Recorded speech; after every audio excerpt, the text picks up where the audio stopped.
হচ্ছিল আপনি সাধারণ মানুষের গণতান্ত্রিক অধিকার নিয়ে বারবার কথা বলছেন। সম্প্রতি কলকাতা হাইকোর্ট ওবিসি রাজ্যের যে ওবিসি সংরক্ষণের যে লিস্ট সেটাকে তাদের স্টে অর্ডার করেছে, ইন্টারিম অর্ডার। এই বিষয়ে আপনার কি? দেখুন, আইন আইনে লড়বে। আইনের কথা আমি যেহেতু এখনো ইন্টারিম অর্ডারে আছে, ফাইনাল জাজমেন্ট হয়নি।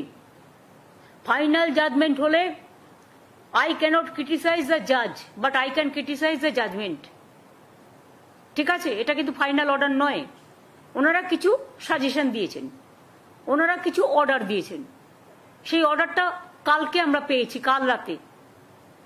ওটা নিয়ে স্টাডি করছেন লিগাল টিমের লোকেরা, এবং কেসটা অলরেডি সুপ্রিম কোর্টের কাছে আমরা 3 মাস টাইম নিয়েছিলাম। এবং আমরা যদি দেখি আইনত কোনটা আমাদের শুট করছে, সুপ্রিম কোর্টের 3 মাস টাইম মোতাবেক আমরা কিন্তু কাজটা করেছিলাম।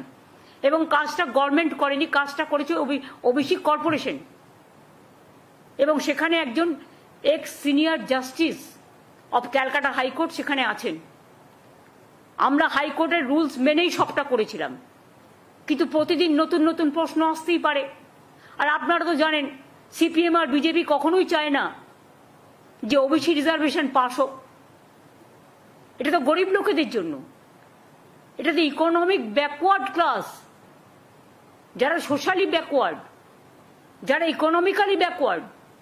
শিডিউল কাস্ট ভাই বোনদের জন্য রিজার্ভেশন আছে, আমরা চাই থাকুক। ট্রাইবেলদের জন্য রিজার্ভেশন আছে, আমরা চাই থাকুক। যারা এখানে 33% লোক বাস করে, আমরা তো করিনি, দেশভাগের সময় থেকেই আছেন, তাদের অধিকার আমরা কি করে কাটব?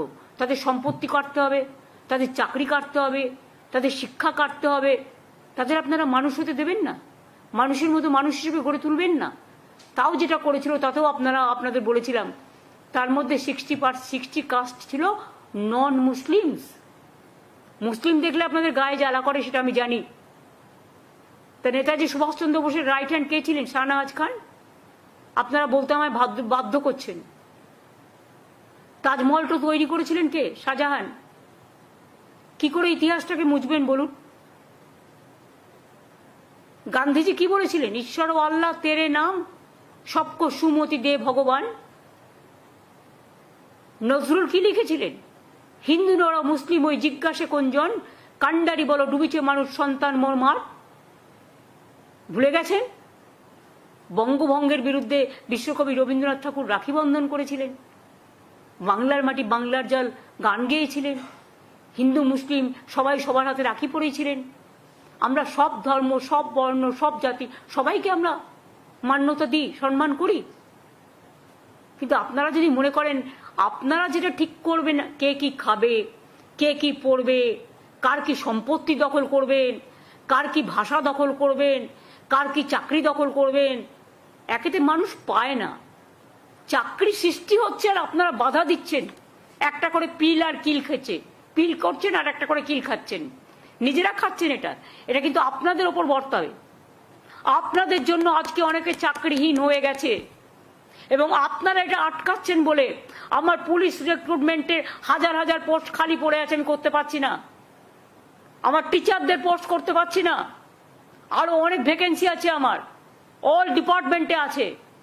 কিন্তু ওবিসি রিজার্ভেশন আমরা করিনি, এটা মন্ডল কমিশনের রেকমেন্ডেশন।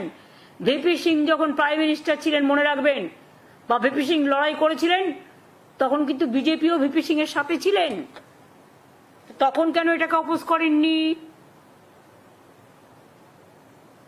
সময়ে সাথ দেবেন আর সময়ে মানুষকে অনাথ করে দেবেন, এটা তো হতে পারে না। আপনি কি চান ওরা পড়াশোনা করবে না? তাও তো ওদের টাকাটা আলাদা দেওয়া হয়, কোনো জেনারেল কাস্টের টাকা কাটা হয় না, কারণ এমনিতেই তাদের সংখ্যা কম বলে। এগুলো আমি বুঝি। কাজেই ইকোনমিক্যালি যারা ব্যাকওয়ার্ড, তাদের জন্য 17% আমি আলাদা টাকা দিই শিক্ষার জন্য, এটা মাথায় রাখবেন। আর যদি নিচু থেকে মানুষ উপরে উঠে আসে শিক্ষার দ্বারা, তাতে আপনাদের আপত্তির কি আছে? তাহলে আপনারা যখন অপারেশন করেছিলেন পয়েলগাঁও, তখন আপনারা ম্যাডাম কুরেশিকে কেন বসিয়েছিলেন? যান প্রত্যেকটা আর্মি কন্টেনমেন্টে গিয়ে দেখে আসুন। আমি নিজে দেখেছি এয়ারপোর্টে, ইউনাইটেড নেশনসের পিস কিপিং ফোর্সে ইন্ডিয়ান আর্মিরা যাচ্ছে কাজ করতে, পাঞ্জাবিরা গ্রন্থ সাহেব মাথায় করে নিয়ে যাচ্ছেন। মনে রাখবেন, সব জায়গায় কিন্তু সব ধর্ম পালন করতে দেয়। এটা ওদের বৈশিষ্ট্যতা, এটা ওদের বিচিত্রতা। বৈচিত্র্যের মধ্যে ঐক্য। প্রত্যেকটা ক্যান্টনমেন্টে মন্দির আছে, মসজিদ আছে, গুরুদ্বারা আছে, গির্জা আছে, আরো যদি অন্য কোনো বৌদ্ধ ধর্ম আছে, এ আছে, প্রত্যেকটা। আজকে বেলুড় মঠ, যারা সবচেয়ে বেশি হিন্দু ধর্মের, রামকৃষ্ণ পরমহংসদেব, সারদা মা থেকে শুরু করে একেবারে স্বামী বিবেকানন্দ থেকে শুরু করে যাদের ধর্মে আমরা বিশ্বাসী, সেখানেই যদি দরগা থাকতে পারে, রাজনীতিটা কোথায় করছেন? গাছ তো যে কোনো কারো বাড়িতে পুঁততে পারে, পবিত্রতার সাথে পুতুন।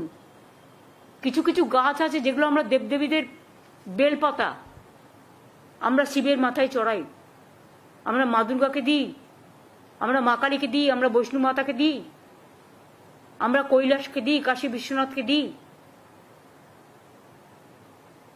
আম পাতা, লক্ষ্মীর ঘটে মেয়েরা আম পাতা বসায় বৃহস্পতিবার।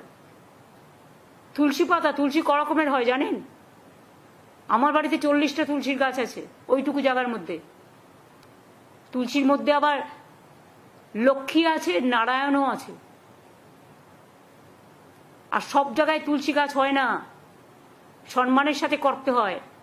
একটা ফল বিক্রেতা তার ধর্মীয় অনুষ্ঠান পালন করতে বাড়ি গেলেন, আর তার জায়গায় আপনি পবিত্র তুলসীটাকে পুঁতে দিয়ে অসম্মান করলেন তুলসী দেবতাকে। তুলসী, মনে রাখবেন, লক্ষ্মী নারায়ণ বলি আমরা। শ্রীকৃষ্ণকে আমরা তুলসী দিই, জগন্নাথকে তুলসী দিই, আমরা লক্ষ্মী নারায়ণকে দিই। আপনার পুঁততে হলে নিজের বাড়িতে পুঁতলেন না কেন?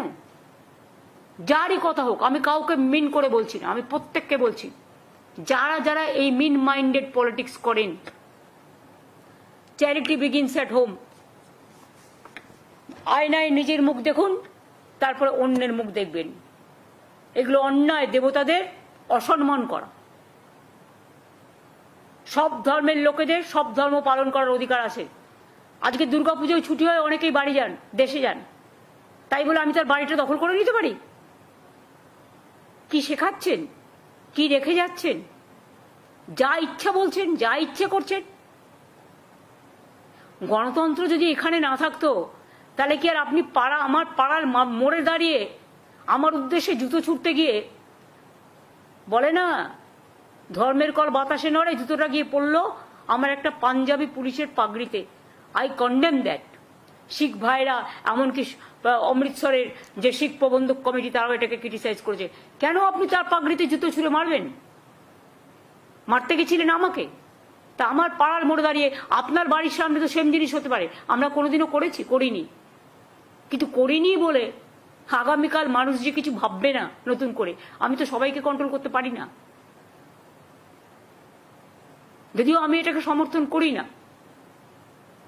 তাহলে পিএম এর বাড়ি যে কোনো দিন আমরা ঘেরাও করতে পারি, কিন্তু আমরা তো করি না, কারণ আমরা মনে করি চেয়ারের একটা সম্মান থাকা উচিত। হয়ে গেছে, এবার আমার অন্য কাজ আছে। Thank you.